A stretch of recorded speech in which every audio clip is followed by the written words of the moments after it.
here is the Writer's Almanac for Wednesday. It's the 23rd of May, 2018. It's the birthday of the poet Jane Kenyon, born Ann Arbor, 1947. She married her professor at the University of Michigan, the poet Donald Hall. 19 years older, went to live in New Hampshire on his ancestral farm, where she wrote spare, elegiac poems about country life. Published only 4 books of poetry before she died from leukemia at the age of 47. Donald Hall wrote of their life together, "We got up early in the morning. I brought Jane coffee in bed. She walked the dog, then climbed the stairs to work at her desk on her poems. We had lunch. We lay down together. We rose and worked at other things. I read aloud to Jane. We played scoreless ping-pong. We read the mail. We worked again. We ate supper, talked, read books, sitting across from each other in the living room, and went to sleep. If we were lucky, the phone didn't ring all day." He called her Stubbsy, she called him Perkins.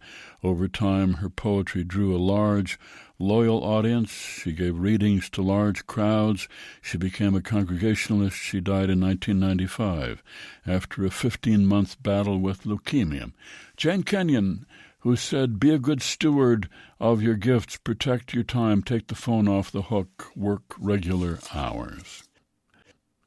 It is World Turtle Day, celebrating the creature who first appears in fossils of the Triassic period 220 million years ago. They live long. Their cells don't age like ours do. The largest turtle, the leatherback sea turtle, up to 2,000 pounds, 6.5 feet long. Here's a poem for today by Jane Kenyon entitled At the Store. Clumps of daffodils along the storefront bend low this morning, late snow pushing their bright heads down. The flag snaps and tugs at the pole beside the door. The old freezer, full of Maine blueberries and breaded scallops, mumbles along. A box of fresh bananas on the floor, luminous and exotic. I take what I need from the narrow aisles. Cousins arrive like themes and variations. Ansel leans on the counter, remembering other late spring snows, the blue snow of 32. Yes, it was blue. Forrest comes and goes quickly with a length of stovepipe, telling about the neighbor's chimney fire. The store is a bandstand. All our voices sound from it, making the same motley American music Ives heard. This piece starting quietly with a repeated clink of a flagpole pulley in the doorway of a country store. It's the birthday of Margaret Wise Brown, born Brooklyn, 1910. She was a socialite. She was tall, she had blonde hair, bright green eyes, never had children herself, but she was a teacher in a progressive school, the Bank Street Experimental School in New York. And she wrote 2 children's classics, The Runaway Bunny and Goodnight Moon. Died suddenly at the age of 42 on a book tour in Europe, stricken with appendicitis, had an emergency appendectomy, seemed to be recovering, decided to show her doctor how good she felt, so she kicked up her leg in a can, which caused an embolism, and she died instantly. And it's the birthday of the novelist Ursula Hegge, born Dusseldorf, Germany, 1946. Emigrated to this country. She was embarrassed to tell people that she was German. Wrote 2 novels set in the United States. And then in 1990 wrote Floating in My Mother's Palm, set in the fictional town of Bergdorf, Germany. And then another, Stones from the River, about a woman who is a dwarf, an outsider in the village, and who watches the Nazis come to power in Germany, and her fellow townspeople turn against their Jewish neighbors.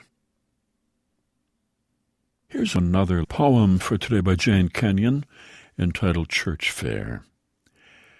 Who knows what I might find on tables under the maple trees? Perhaps a saucer in Aunt Lois's china pattern to replace the one I broke the summer I was 13 and visiting for a week. Never in all these years have I thought of it without a warm surge of embarrassment. I'll go through the closets and cupboards to find things for the auction. I'll bake a peach pie for the food table and rolls for the supper, Grandma Kenyon's recipe, which came down to me along with her legs and her brooding disposition. Mrs. Kenyon, the doctor used to tell her, you are simply killing yourself with work. This she repeated often, with keen satisfaction. She lived to be 103, surviving all her children, including the one so sickly at birth that she had to carry him everywhere on a pillow for the first 4 months. Father suffered from a weak chest, bronchitis, pneumonia, and pleurisy, and early on, books and music became his joy. Surely these clothes are from another life, not my own. I'll drop them off on the way to town. I'm getting the peaches today, so they'll be ripe by Saturday. Church Fair by Jane Kenyon from Let Evening Come, published by Grey Wolf Press and used by permission here on the Writer's Almanac. Edited by Noah Smith. Be well, do good work, and keep in touch.